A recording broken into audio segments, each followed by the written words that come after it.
They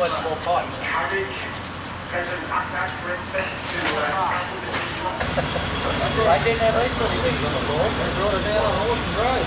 Yeah, no, all that.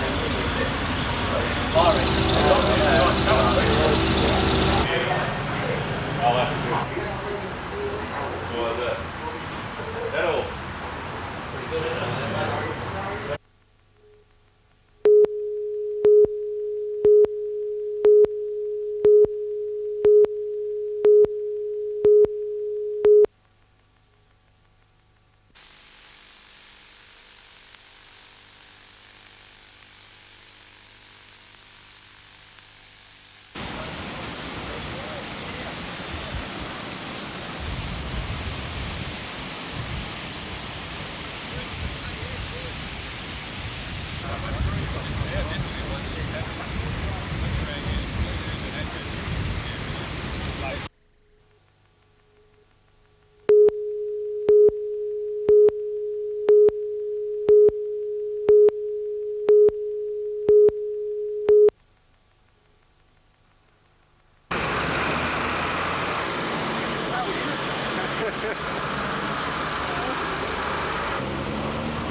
Malcolm Thompson cares for a friend who has AIDS. His condition deteriorated yesterday and Malcolm contacted Burn House, the outpatient facility for AIDS patients. It was virtually not functioning as an outpatient department, and I was told to take him to the emergency ward at John Hunter. One of two medical registrars at John Hunter's AIDS unit has gone to the Mater Hospital. The standard of care has not dropped and we'll be ensuring that the standard of care does remain high in the unit. Dr Smythe says it may take some months to fill the position. An anonymous letter is being circulated pointing to the need for a second registrar and urging people to write to the Health Minister about possible funding cuts for the AIDS unit. The document doesn't have any substance. There is no suggestion whatsoever that we will be closing down the AIDS services in Newcastle, and I'll be fighting, as I have since my appointment, to continue to improve those services for people with HIV and AIDS in the Hunter.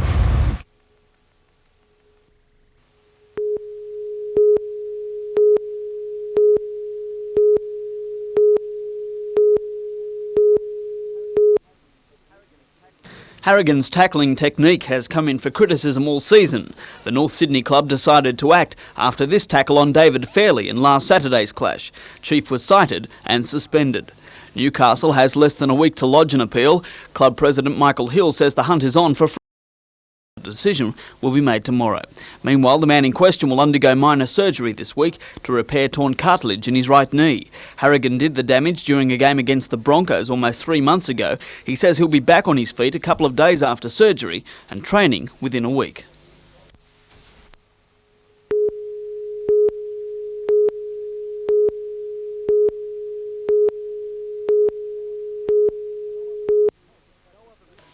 No other issue has attracted such a torrent of flack to Hunter Water in recent years. The proposal to dump 73,000 tonnes of sewage sludge each year in abandoned mine shafts under the new Burwood Beach plant has been debated for more than 12 months, divided the community and even attracted talk of legal action from Newcastle City Council. But after all the fiery words, the proposal has silently become reality. The corporation began dumping sludge at 2 this afternoon. We've delayed commissioning the effluent disposal and the sludge disposal for some time. We've been trialling the plant now for some weeks, and there's a build-up of sludge. If we don't get rid of it in today or tomorrow, then the smells around Merivale are going to be quite strong. The dumping has infuriated Newcastle Alderman John Sutton. We've developed this system where we pump it out to sea. Now they've been told they're not allowed to do that anymore. So what do? They come up with what they're calling an imaginative solution. We're going to bury it in a hole in the ground. Now, I don't think that that's a 20th century solution. Although the council couldn't stop the dumping, aldermen last night unanimously opposed the scheme, calling for another meeting with Hunter Water. And we're quite happy and very keen really to have a meeting with the council aldermen down at Burwood Beach and show them around. So in the next few weeks, despite the fact we've started today, discussions will still go ahead. While authorities remain at loggerheads over sludge dumping, a United States environmental consultant was in Newcastle today, throwing another option into the ring for treating wastewater. Chip Swindell designs man-made wetlands to make effluent safe, and he says this method makes better sense than pumping the wastewater into the ocean. I think wetlands offers one important consideration that pumping it in the ocean doesn't, and that is wetlands recovers a resource, which is water.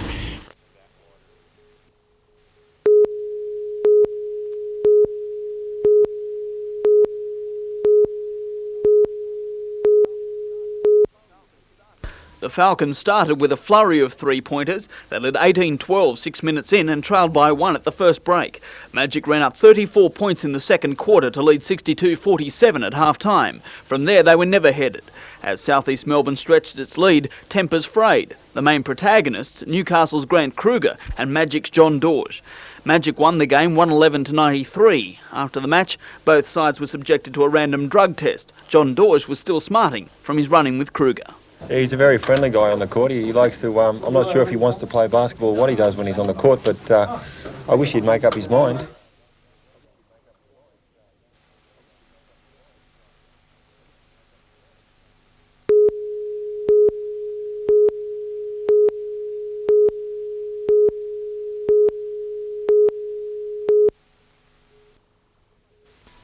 The latest forged banknote to fall into police hands. It was noticed by a service station owner at Warners Bay on Lake Macquarie, too late to catch the culprit. It's a fairly good replica of the genuine note. There are only certain characteristics that can be picked up on the fake note. The forgeries are almost indistinguishable from the real thing, but there are enough flaws to attract suspicion. They feel thicker and are smoother than normal notes, and they've been slightly blackened to imitate ageing. The Captain Cook watermark is indistinct, and they all bear the same serial number, ZEZ 927172. Federal police now have more than a dozen notes in their possession. Most were distributed in the Port Stephens area, the rest throughout the Hunter over a 6-month period. They've turned up in your usual retail outlets, either a petrol station, real estate agents, supermarkets, those sort of things. Banks have been alerted to look out for the fake hundreds. Police are hoping to build up a pattern leading back to the forger, but at this stage they've no idea how many of the notes may still be in circulation. Tom Hilston, NBN News.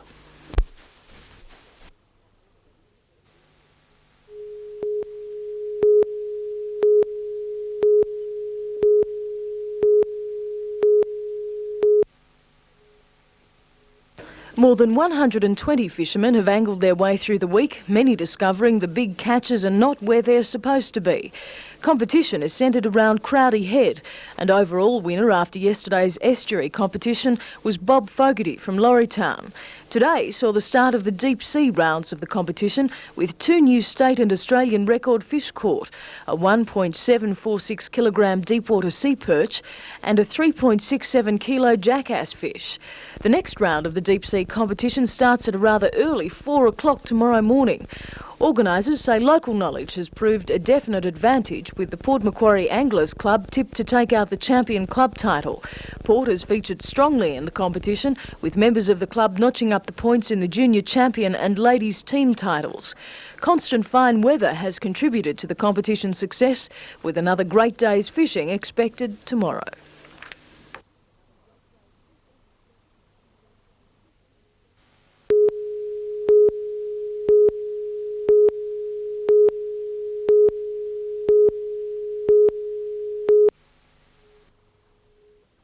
Council says it will be the jewel in Gosford's tourism crown, a multi-million-dollar complex featuring an arts centre and a Japanese garden. It was to be built here on Elizabeth Ross Park. The neighbours-to-be not happy.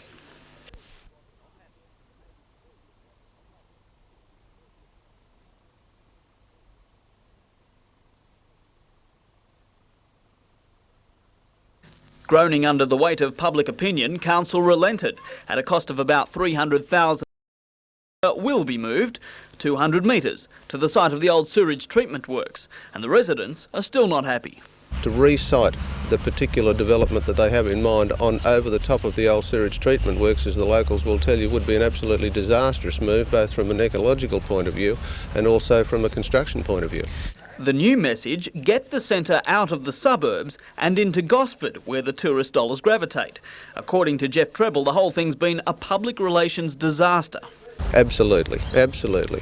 From the mayor down, I'm sorry to have to say it, fortunately we've had very little correspondence and very little first-hand knowledge of what's going on. Residents say Elizabeth Ross Park is a park in name only, and that for the last 20 years at different stages councils looked at developing it. They want it officially dedicated to stop the bun fight once and for all. In a statement issued this afternoon, Gosford Mayor Robert Bell confirmed that the park will be preserved, and he thanked the community for its input. Anthony Griffiths, NBN News.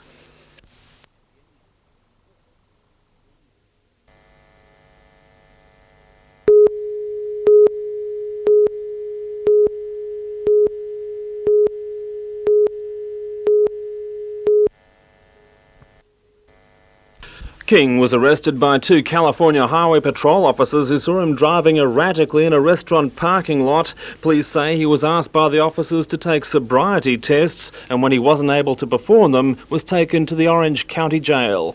Apparently, he was charged and is being charged with driving under the influence. I have not seen of alcohol. I have not seen the paperwork, the arrest reports or anything. And beyond that, I don't really know much more about the incident.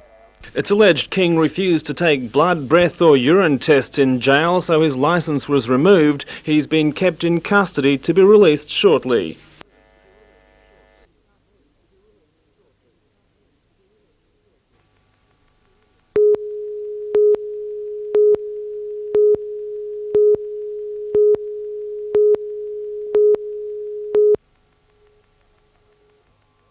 The Honeysuckle development plan was the jewel in the crown to revitalise the heart of Newcastle.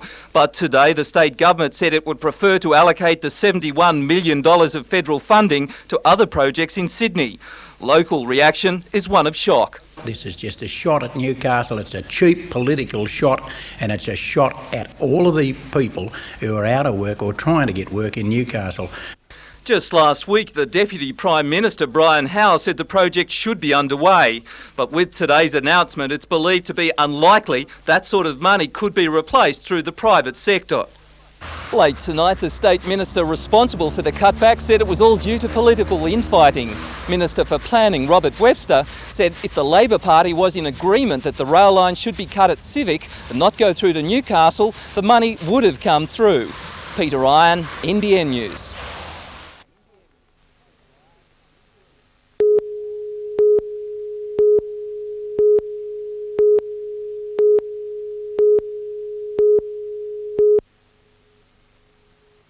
Despite the atrocious conditions, the football was attractive and workers were on the board first, if somewhat luckily. Craig Hodges' crossfield kick appeared to be knocked forward. The loose ball was gathered and flicked on a George Carpenter, onto Laurie Mercy, and the workers were in. South tied it up 4-4 at the break when rampaging front rower Jeff Voss barged his way over from 15 out. Workers opened smartly in the second 40 minutes. A simple run around, then a brilliant ball from Hodges put Adam Blunt in a gap, and he had enough momentum to cross. Making a mockery of their lowly position on the ladder, back came South. Voss's grubber kick superbly handled by Troy Kelly, and you would have thought they had won the grand final. But joy turned to despair as in the closing moments of the match and clinging to a finals berth, the workers swung it wide, that man Hodges again giving the final pass for Blunt, and the workers were home 14-10 in a cliffhanger.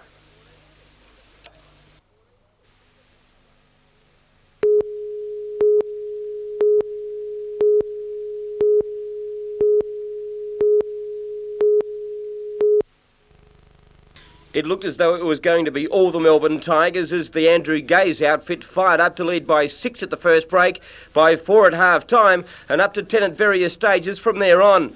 Al Green was trying hard and the big men Terry Dozier, Grant Kruger and Jason Joins also looked for points. Gaze continued to frustrate the rejuvenated Falcons team with a brilliant solo effort, and Whitehead made a couple of nice baskets. All of a sudden, however, and behind by 7, the Falcons hit a new gear. Michael Johnson firing up from outside, along with Everett Stevens. Stevens then combined with Johnson for another 2 points, and the Falcons had hit the front. They continued their rampage with Stevens finishing with 39 points and the Man of the Match award, while Johnson hit 27 and an overjoyed Terry Dozier 22.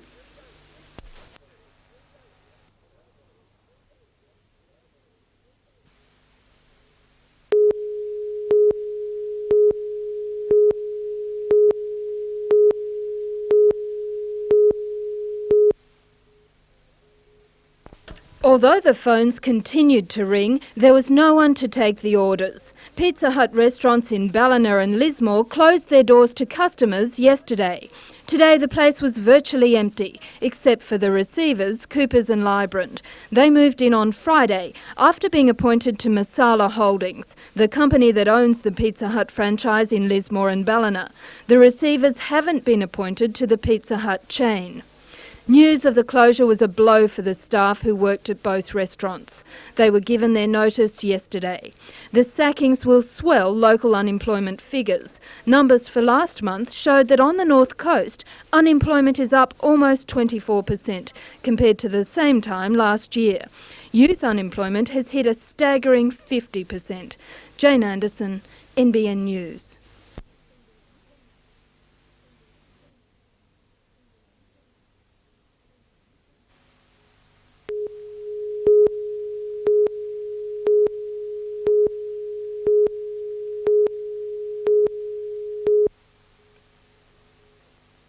With rain falling steadily over the past 3 days, farmers in this area were beginning to think their prayers had been answered and the curse they called drought would finally be broken.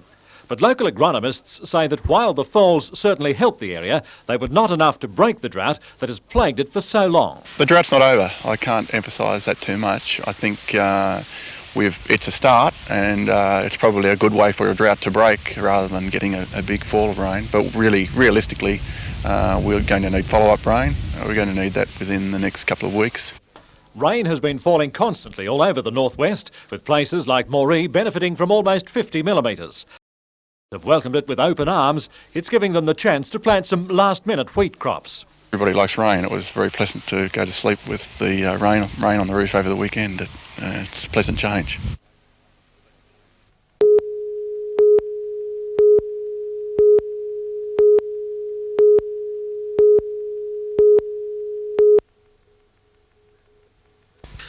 Ambulances and rescue crews from Glen Innes and Inverell converged on the crash scene about 25 kilometres west of Glen Innes. The 2 deceased were understood to be in the rear of the vehicle when it left the road, rolled and slammed into a tree at about 1 o'clock this afternoon. Rescue crews found 2 survivors. Both were transported to Glen Innes Hospital. Police were left with the task of establishing how and why the car left a sweeping bend travelling more than 100 metres off the road. One theory, sleet and snow on the surface may have resulted in the driver losing control of the car in atrocious weather conditions. The road was probably very slippy at the time, and then since then we've had snowfalls in the area. It took salvage crews and police about 3 hours to thoroughly examine the scene and clear the wreckage. Traffic on the Guarda Highway wasn't affected. Police investigations are continuing.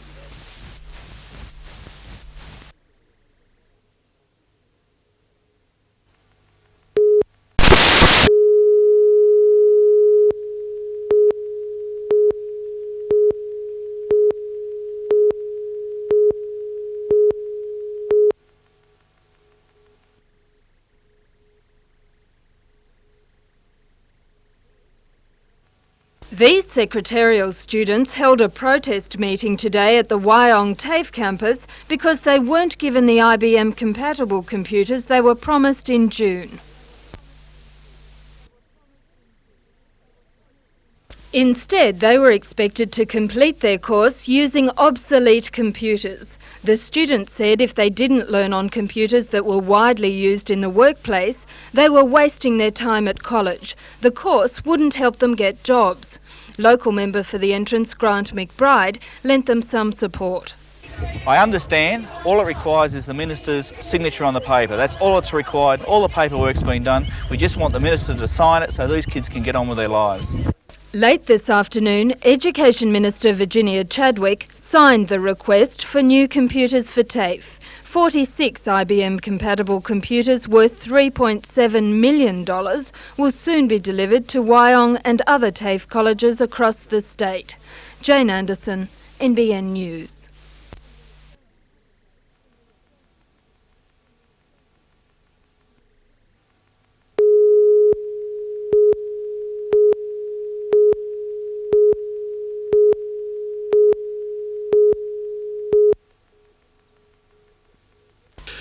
Detectives investigating the rape say they've received dozens of calls from people who believe they may be able to identify the man who dragged a 16-year-old girl from a backyard laneway on Teralba Road at Broadmeadow and subjected her to 4 hours of abuse on Friday night. The girl was repeatedly assaulted after being bound and gagged, the final attack occurring in a railway car on a sighting in Broadmeadow Goods Yard at about 11 p.m.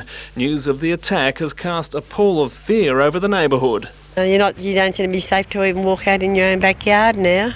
And this evening, police raised a new fear that the attacker was so callous and calculating that he may now have the confidence to strike again. At this stage, we're checking our previous histories for people who are fitting that description who may have offended in the past. The victim has given police an important lead. The man had several tattoos, including one highly distinctive insignia. The tattoo on the back of the offender's hand, which had the words "Whores Forever," W-H-O-R-E-S, and the word forever. The attacker is about 30 years of age, 174 centimetres tall and of stocky build. He has dark wavy collar-length hair tied at the back. He also had tattoos on his right shoulder and the back of his right hand and a tattoo of a star on his right wrist. And there's a gold filling in one of his front teeth. New information suggests he may also have a moustache. Tom Hilston, NBN News.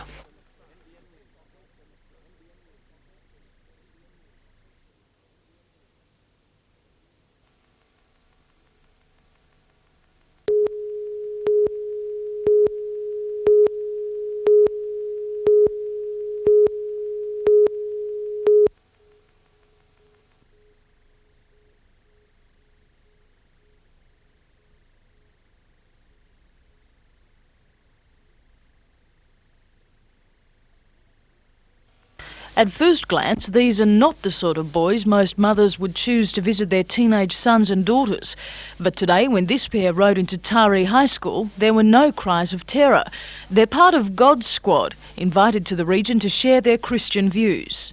We've been asked to come into this area by the local churches of the Manning area, particularly in Taree, and so we've come here to work with them, to encourage them, maybe share with them some of the things we've done over the years which we've found that have worked in this country.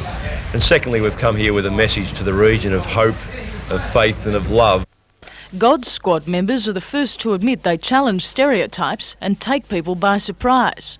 Most people have got that sort of thing stereotyped and got it sort of locked up in a box, and we're a bit different. We break the box open a bit, and maybe that arouses curiosity, but what fundamentally motivates us underneath are some very old, I think well-worn but very well worthwhile values. The Melbourne-based group is interdenominational. Members say at first some people are sceptical and cynical about the group, but soon accept their fair dinkum. I think we've just sought to take Jesus seriously and try and live it out in a very real, practical way, and that's what Aussies really like to see.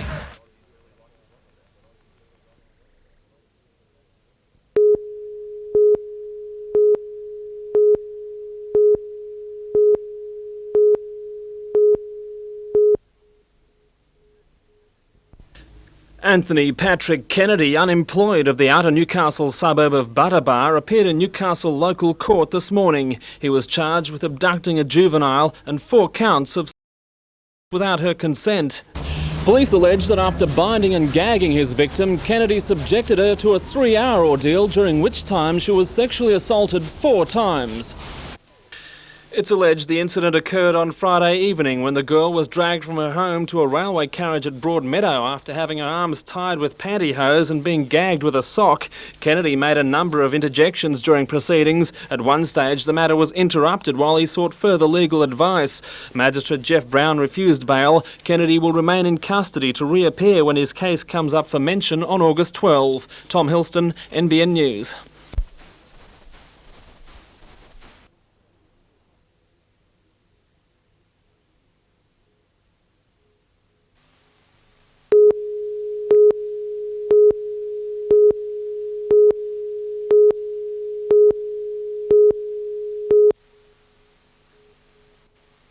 The lack of a fire hydrant at the Boltons was the focus of a campaign begun by one of the residents, Jim Treadwell, almost a year before the fire at the Boltons claimed the lives of 2 women. Today, John Heaney, the Chief Plumbing Inspector from the Hunter Water Corporation, gave evidence that 6 months before the fire, he spoke with Jim Treadwell about his request that the Fire Brigade or Newcastle City Council put a fire hydrant or hose reel in front of the Boltons. He told Mr Treadwell that access to the Boltons was on private land and was thus the responsibility of the owner to supply and maintain fire services. Newcastle City Council representative Harold Stewart said that if the Fire Brigade had indicated to the Newcastle City Council that genuine problems existed with regard to access to the Boltons and the location of fire hydrants, then the owner of the access road and the residents in and around the Boltons would have been asked to fund the installation of a fire hydrant and change the access. Doug Vile, the officer in charge of the first fire truck that arrived at the scene, said they were able to use the fire hydrant in Church Street, above the apartments. Douglas Vile told the court the fire truck was able to drive down the hill and park here beside the Boltons.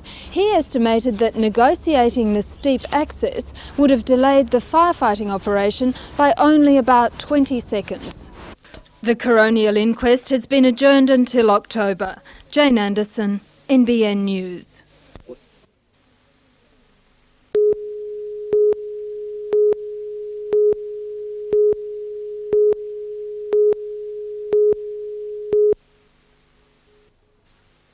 For many years, the House with No Steps sheltered workshop in Lake been successfully manufacturing sporting club tracksuits and T-shirts.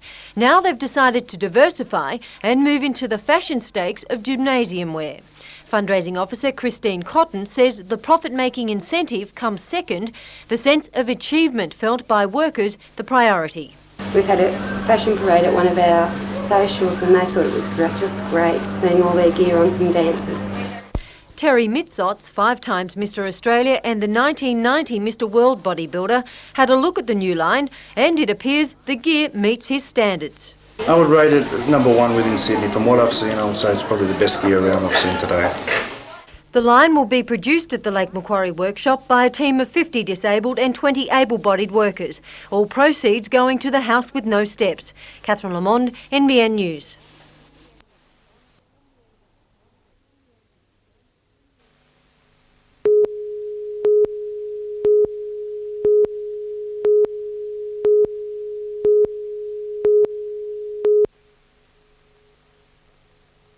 Daryl Harris is 33 years old. He was born with short arms. 15 years ago, he wanted to do karate, so like the average person, he went along to karate classes. A lot of instructors didn't want to know me, so I had to find an instructor that was willing and able to teach me. Why didn't they want to know you? I was put in the too hard basket. Daryl's a person who doesn't take kindly to the word can't. He eventually found someone willing to teach him the basics. Within 9 years, he'd attained 2 black belts in one style of karate, plus 1 in another style.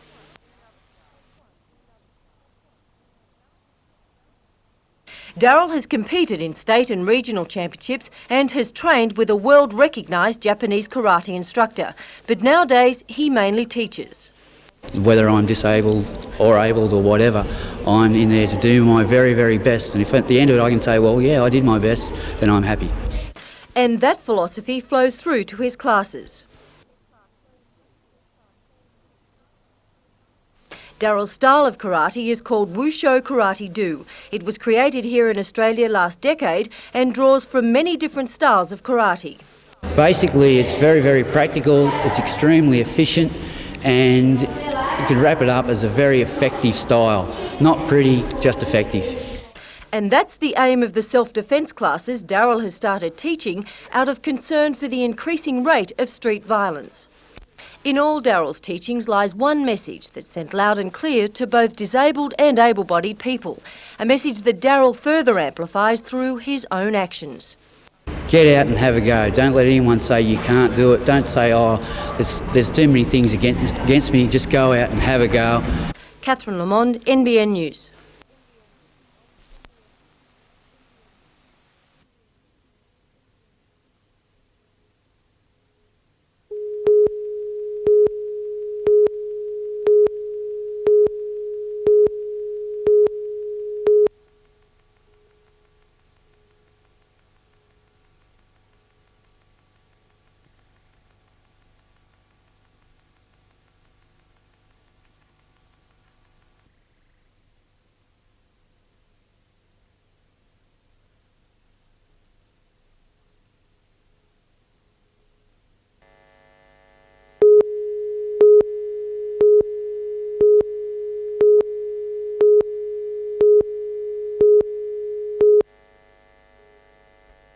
Gemfish or hake isn't on the shelves of the Newcastle Fishing Co-op yet, but limited supplies shouldn't be far off.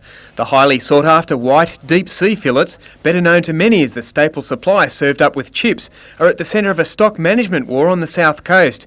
Fishermen claim that catch quotas are too tight, and overfishing is met with the confiscation of boats and catches. One Newcastle boat headed into troubled waters. One of our boats went down south to catch the gemfish. I think he caught his quota out in the first night and now is involved in the hassle down in the Sydney. Hunter and North Coast waters don't yet come under the same quota system, which has been imposed elsewhere by the federal government in a bid to protect some fish species. But being heard along the wharves. Some fear the larger South Coast boats, whose catches have been cut, will head north to supplement their incomes. They haven't got enough quota in the southeast trawl. They'll have to probably come up into our area, and we haven't got enough quota up here to satisfy our own fishermen. And what sort of effects would that have on the industry here? I think a lot of fishermen would go out of business, and it certainly affects their viability.